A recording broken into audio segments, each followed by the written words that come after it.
네, 자, 이번 시간 지난 시간에 이어서 실무시험 72회 같이 한번 해보겠습니다. 자, 프로그램 설치하시고요. 최근에 5월 달인가 이게 패치가 됐습니다. 그러니까 옛날 거 갖고 있는 분들은 프로그램, K대 프로그램 새로 삭제하고 새로 설치하시기 바랍니다. 수험번호 자동으로 뜨고요. 그 다음에 이름, 그 다음에 문제 유형은 일단 A형으로 그냥 하겠습니다. 감독관호 확인번호 93번. 그러면 용산 컴퓨터가 나타날 겁니다. 자, 이렇게 하시고, 용산 컴퓨터는 컴퓨터 판매하는 그 개인 기업입니다.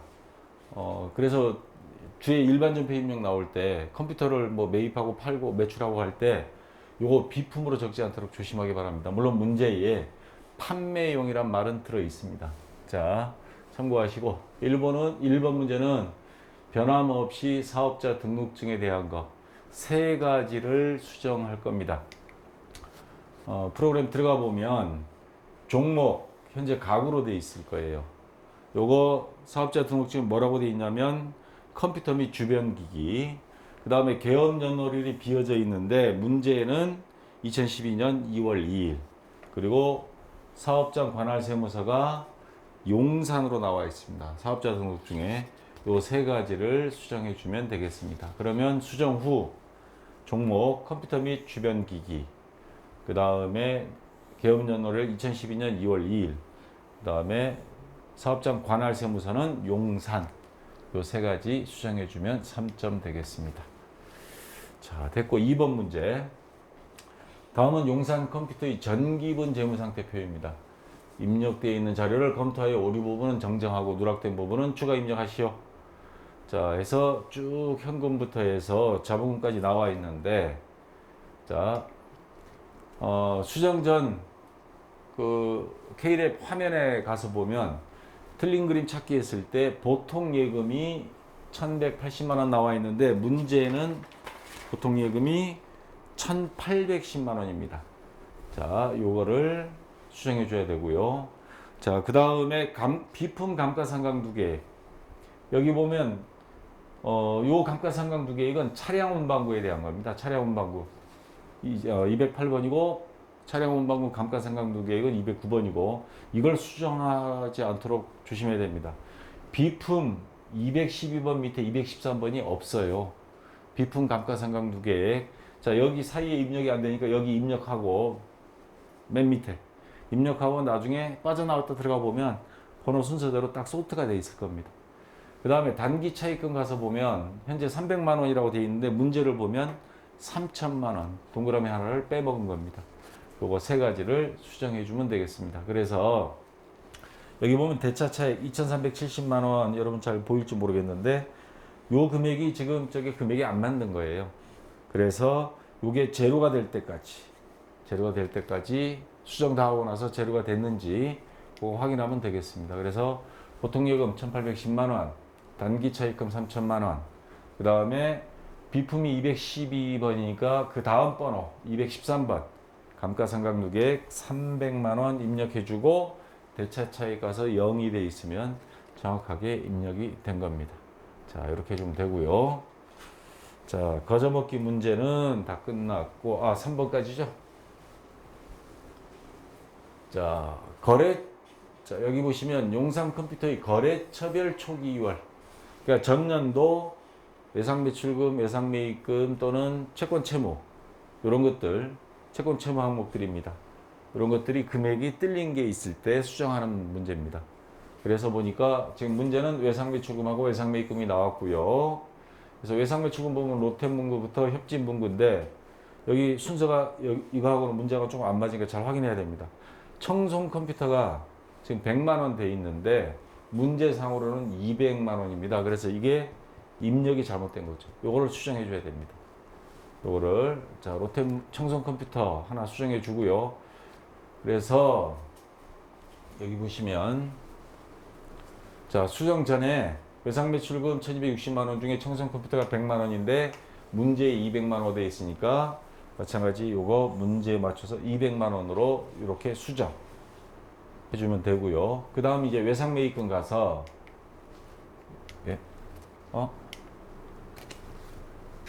그 다음에 여기 있네. 외상매입금 가서 하모니 상사가 지금 400만 원 돼 있는데 300만 원을 해줘야 됩니다. 그래서 수정하면 내려와서 수정하면 300만 원. 그 다음 또 하나 반짝전등 하모니 상사 있는데 스타트 상사가 여기에 보면 없어요. 그래서 그 밑에다가 스타트 상사 거래처 검색하시고 그리고 금액은 570만 원 이거 입력해 주면 되겠습니다. 자, 여기까지는 뭐 어려운 거 없고요. 그 다음에 거래처 등록 문제가 하나 나왔습니다. 3번에 2번 문제. 다음과 같은 용산 컴퓨터의 신규 거래처를 거래처 등록 메뉴에 추가 등록하시오. 그래서 요 메뉴를 찾아서 자, 여기 맨 밑에 회사 코드 2023번 그 다음에 상호는 보석 컴퓨터 그 다음에 엔터 치면 동시냐 유형 나옵니다. 여기. 그래서 매출이냐 매입이냐 동시냐 그래서 동시를 눌러주고 사업자 등록번호는 이쪽에서 입력해야 됩니다. 이쪽에서 입력이 안 되고요.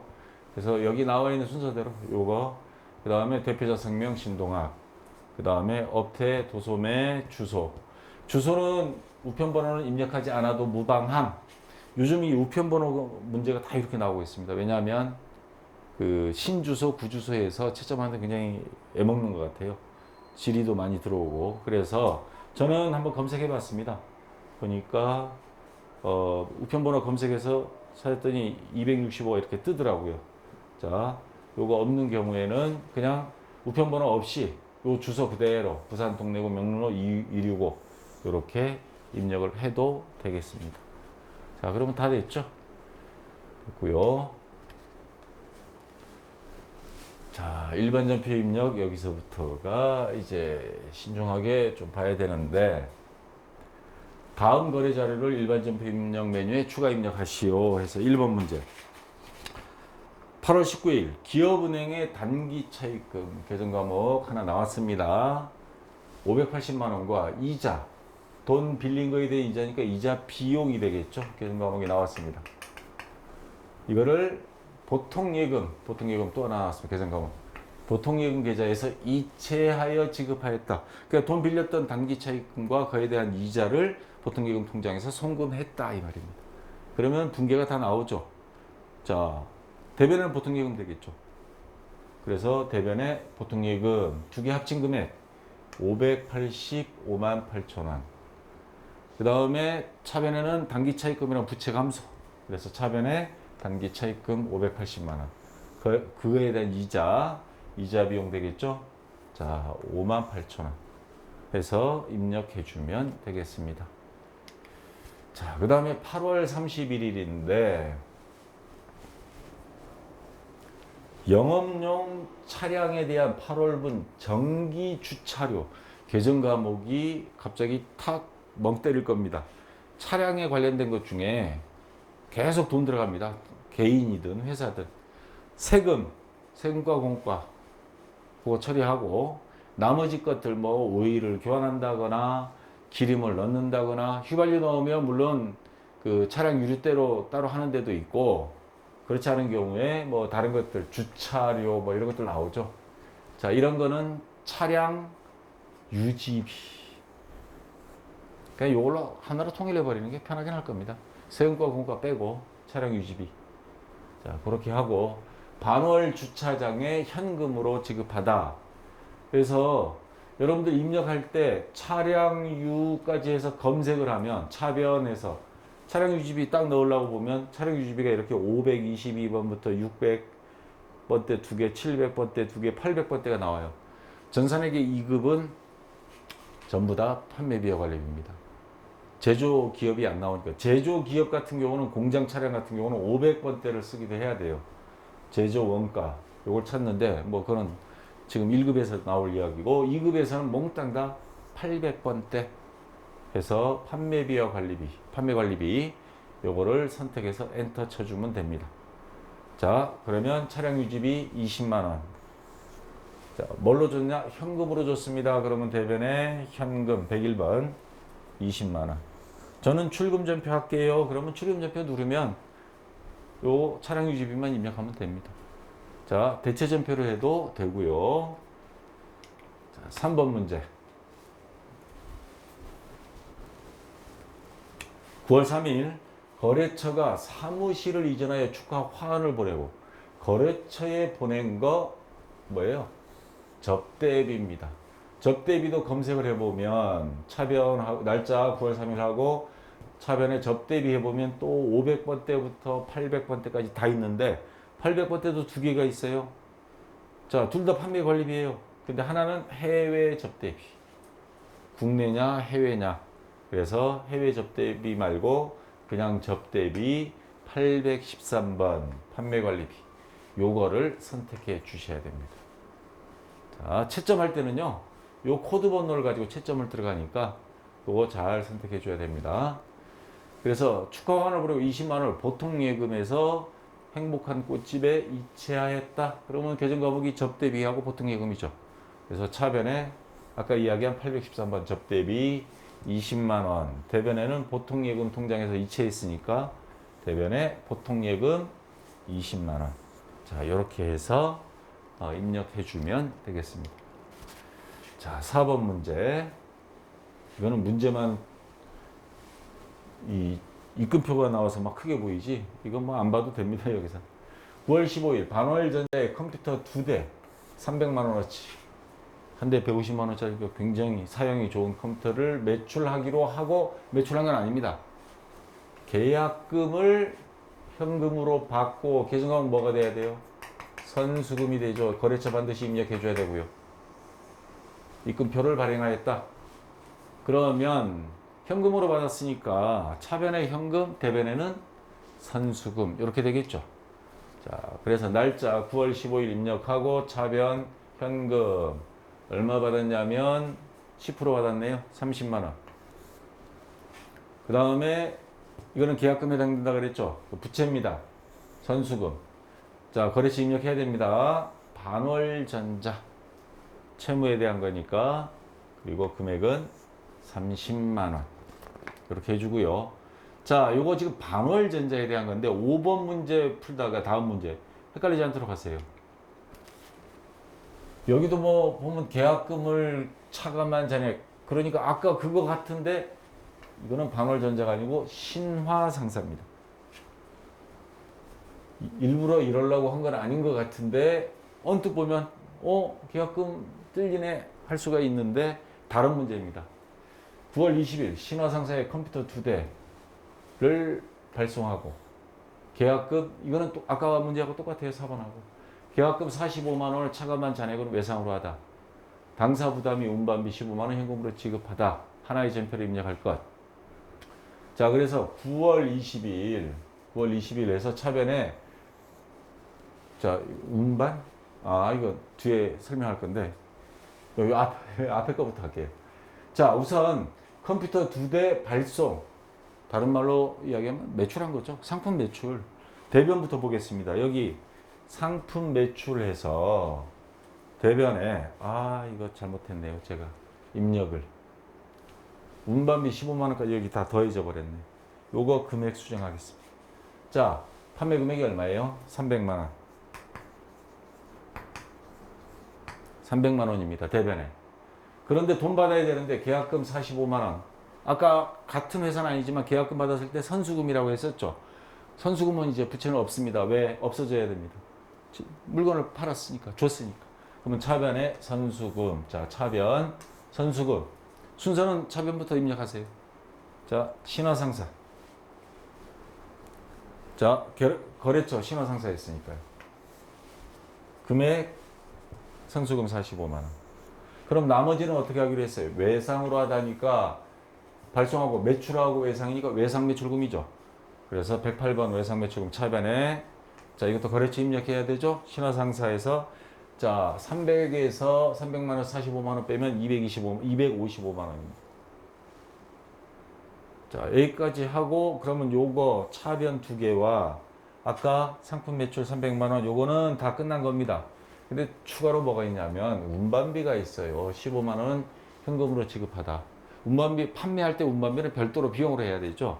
그래서 운반으로 치면 여기 차변에 운반비인데 운반만 치면 운반비도 종류가 200번대, 500, 600, 700. 우리는 뭐예요? 판매비와 관리비. 800번대. 요거를 선택해야 된다고 제가 이제 화면 캡처를 해놓은 겁니다. 그래서 차변에 운반비. 이거는 거래처 입력 안 해도 됩니다. 그냥 엔터 치다 보니까 이렇게 자동으로 생긴 건데, 이렇게 들어간 건 채점이 안 되니까 신경 쓰지 않으셔도 돼요. 거래처가 들어가지도 않았고. 그래서 15만원. 운반비는 현금으로 줬잖아요. 그러면 이거는 별도로 대변에 뭐예요? 101번. 현금. 그래서 이쪽에 15만원이 추가로 입력돼야 되는데, 저는 이거 입력 안 하고 내버리니까, 엔터 쳐버리니까 요 합쳐져서 315만원 나와버렸는데, 이렇게 입력하면 요거는 틀린 겁니다. 자, 대변에 별도 15만원 현금 입력해야 됩니다. 그러니까 차변에 3개, 대변에 2개. 이렇게 입력이 돼야 됩니다. 저도 사람인지라 막 급하게 강의자를 준비하다 보면 이렇게 하나씩 틀릴 경우가 있어요. 자, 6번 문제.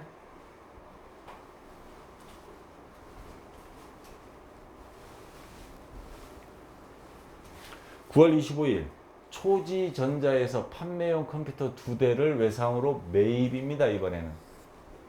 그러니까 공장에서 뭐 사온 거겠죠. 100만원씩 매입하고 150만원씩 파는 것 같아요. 그러면 차변의 상품이 되겠죠. 상품 200만원. 그리고 당사 부담이 운반비. 매입할 때 운반비는 아까 매출하고는 다르죠. 매입할 때는 자산에 포함한다는 거.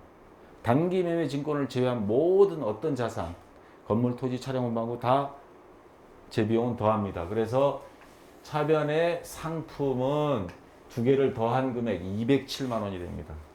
207만 원. 자, 돈 줘야 되는데 보통 예금 계좌에서 이체하여 지급하다. 근데 운반비만 지급한 거예요. 요 200만 원 외상입니다. 그러니까 외상으로 매입한 거니까 외상 매입금. 대변에 외상 매입금. 요거 채무니까 거래처 입력해야죠. 어디에요? 초지전자. 그래서 대변에 200만 원. 그리고 아까 운반비 7만 원 보통예금 통장에서 이체했으니까 대변에 보통예금 얼마? 7만 원. 이렇게 입력해 주면 되겠습니다. 자, 7번 문제. 9월 30일 판매장 직원들 격려 차원에서 식당에서 식사를 하고 식사 비용 계정 과목 뭐가 될 것 같아요?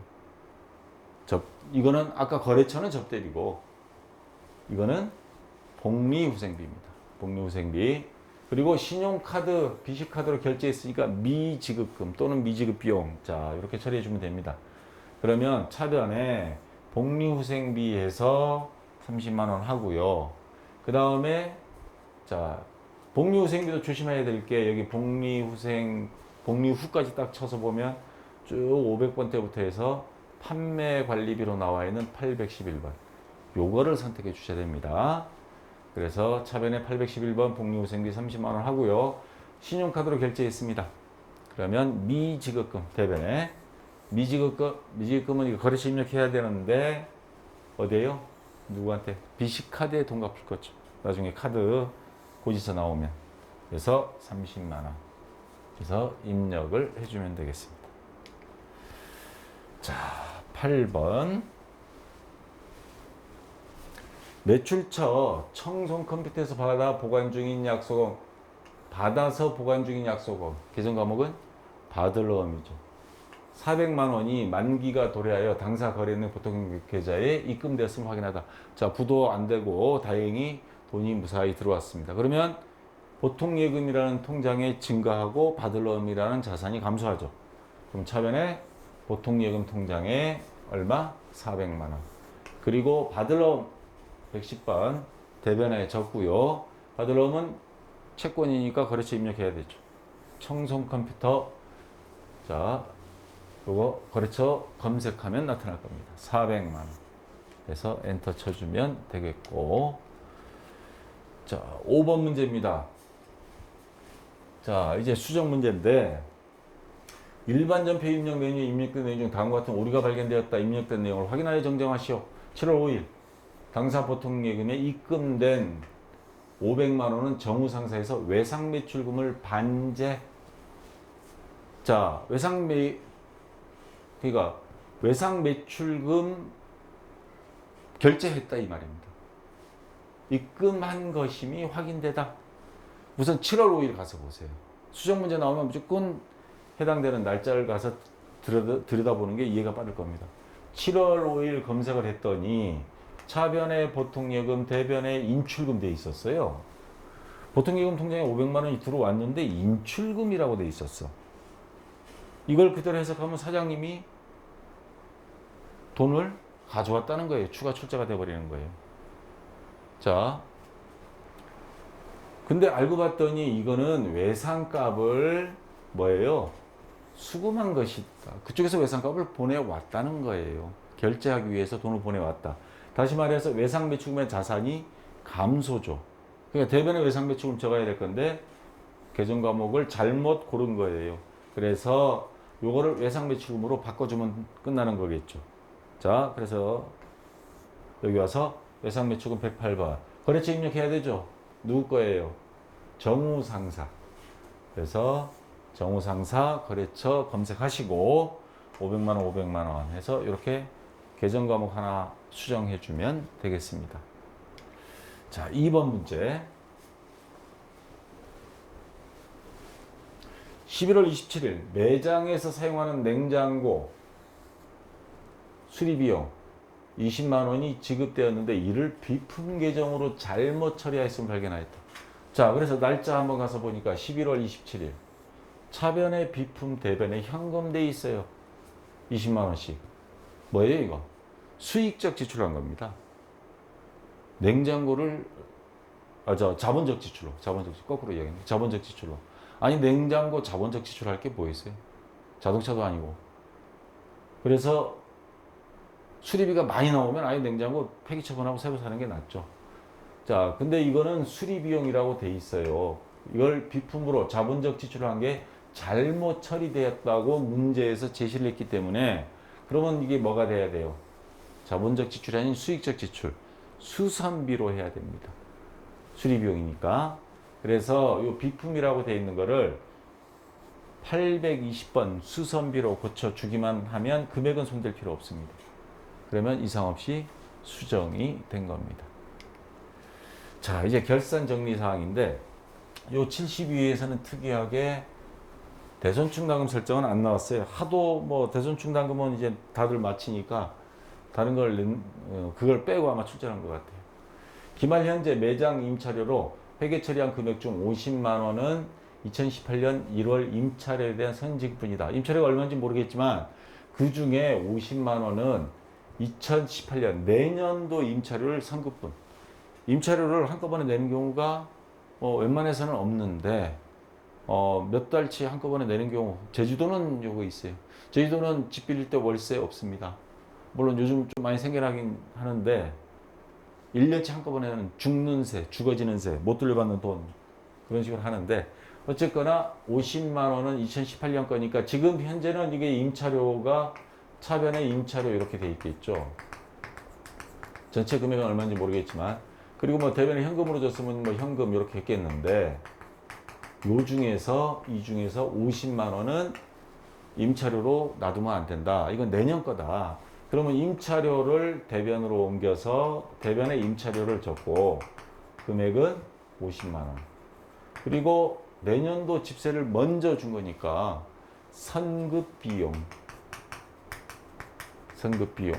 선급비용은 물론 임차료에 대한 선급분 50만 원. 요거를 입력해 줘야 됩니다. 그래서 차변에 선급비용 50만 원. 대변에 임차료. 아까 빼준 거 있죠? 선급분 50만 원. 이렇게 입력을 해주면 되겠습니다. 자, 6번의 2번 문제. 당기분 감가상각비는 영업용 차량 운반구가 200만 원. 매장 비품에 대한 감가상각비가 50만 원입니다.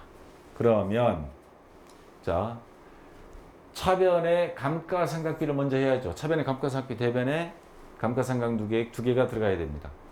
근데 차변에 감가상에서 치면 아까처럼 200번, 500번 막 많습니다. 항상 2급에서는 뭐다? 판매비와 관리비, 판매 관리비 818번을 선택해야 됩니다. 그 다음 요거를 선택했어요. 이제 대변에는 제일 처음 차량 운반구 감가상각 누계액. 그래서 감가상각까지 딱 치고 보면 감가상각 누계액이 또 엄청나게 많습니다. 감가상각비가 두 개 있고 하나는 제조원가가 있고 감가상각 누계액이 엄청나게 많은데 근데 차량 운반구에 대한 거 여기 설비 뭐 가다가 차량 운반구가 딱 있습니다. 차량 운반구는 그럼 감가상각 누계액이 차량 운반구 감가상각 누계액 209번이면 차량 운반구는 몇 번일까요? 이거 거머리 계정이잖아요. 탁 달라붙어서 208번이 되겠죠. 자, 209번 이렇게 선택을 해주면 되겠고, 자, 그래서 분계를 하면 비품도 그런 식으로 찾아주면 됩니다. 아까 보면 비품도 안 보였나요? 비품. 여기 있네요. 비품은 213번. 이거 선택해주면 되겠죠. 자, 그래서 분계하면 차변의 감가상각비 두 개 합쳐서 200만원과 50만원을 합쳐서 250만원. 대변에는 차량 운반구 감가상각 누계액 200만원. 요거죠. 그 다음 비품 감가상각 누계액 213번. 50만원. 이렇게 입력해주면 되겠습니다. 자, 3번 문제. 자, 수익비용의 이연 및 예상 문제가 나왔는데 3월 2일 자산으로 분계한 매장이 화재 보험료 중 결산 현재 기간 경과분 100만 원이다. 이거 우리가 알고 있던 방식에서 반대 문제를 냈습니다. 출제원들이 함정을 판다고 하나 복잡하게 엮어놨어요. 자산으로 분계했다 그랬습니다. 비용으로 한 게 아니고 일반적으로는 다 비용으로 보험료 같은 건 다 비용으로 처리하는데 자산으로 분계한 매장의 화재 보험료. 그럼 이거 무슨 말이에요? 3월 2일 날 차변에 대변 보험료를 현금으로 납부했다 쳐요. 근데 자산으로 처리했다 그랬습니다. 그러니까 보험료로 하면 비용이 되는데 자산으로 했다는 거는 선급 비용으로 해놨다는 소리예요. 얼마인지 모르지만 이렇게 해놨습니다. 그런데 결산일 현재 12월 30일 와서 보니까 결산일 현재 기간 경과분은 100만 원이다. 다시 말해서 이 선급비용 금액 중에서 올해에 해당되는 거는 100만 원이다 이 말입니다.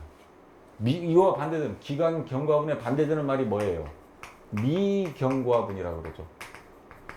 그 보험료 낸 거는 미경과된 거는 내년도에 그 보험료 해당된다 이 말입니다. 미경과분.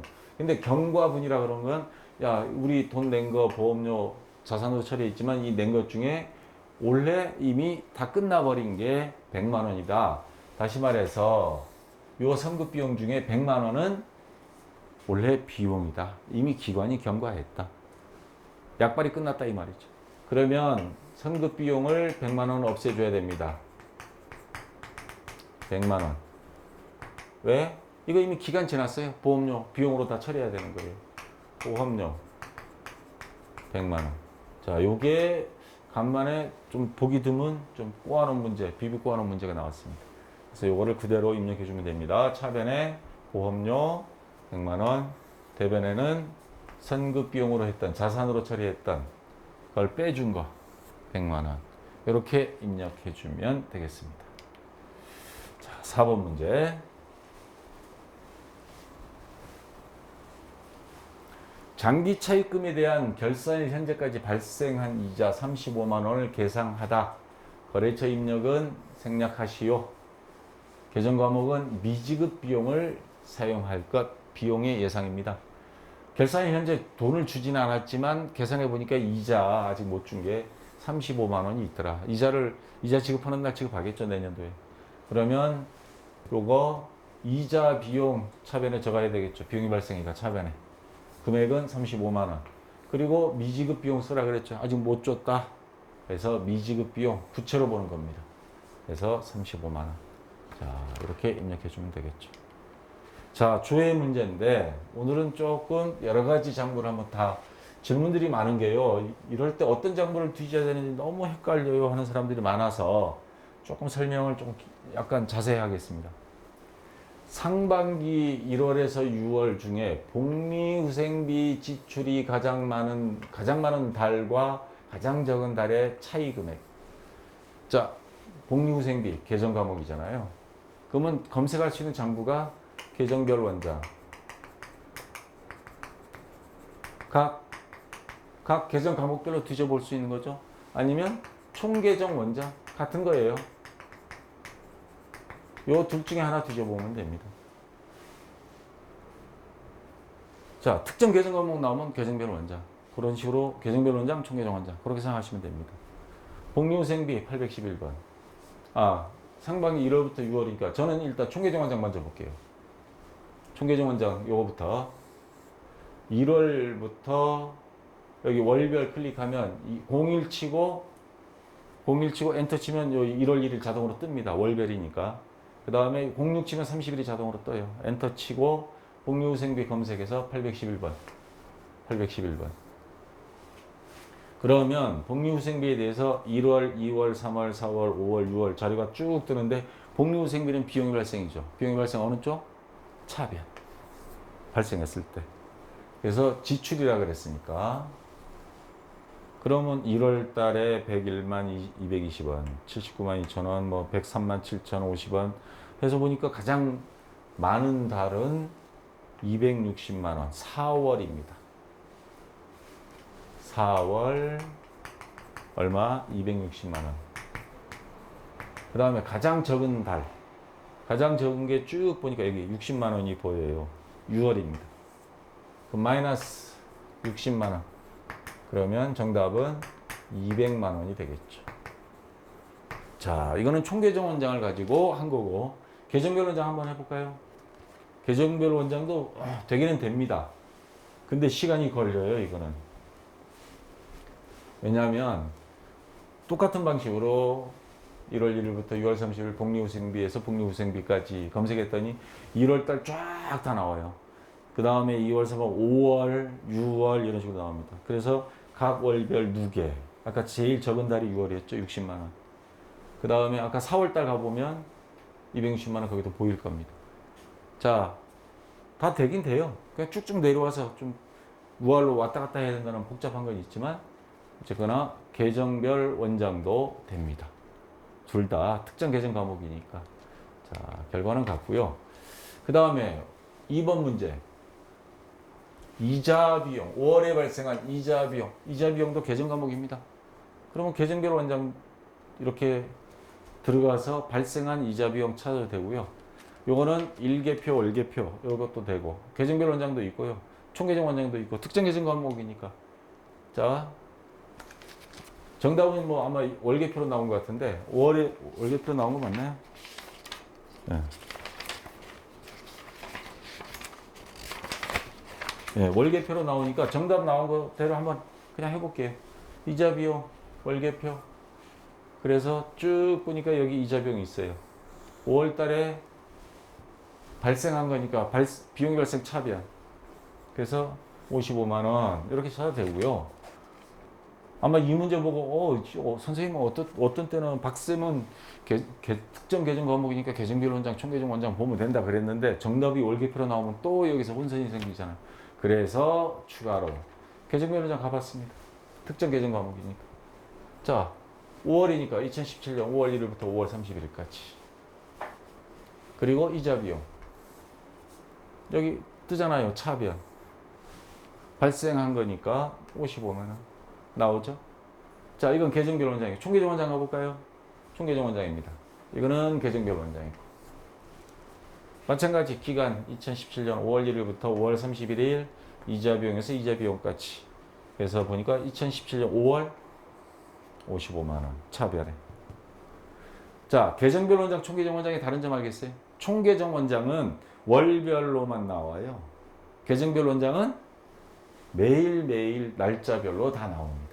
그래서 문제를 딱 보고 특정 계정 과목인데 이건 계정별 원장이 낫겠다. 이건 총계정 원장이 낫겠다.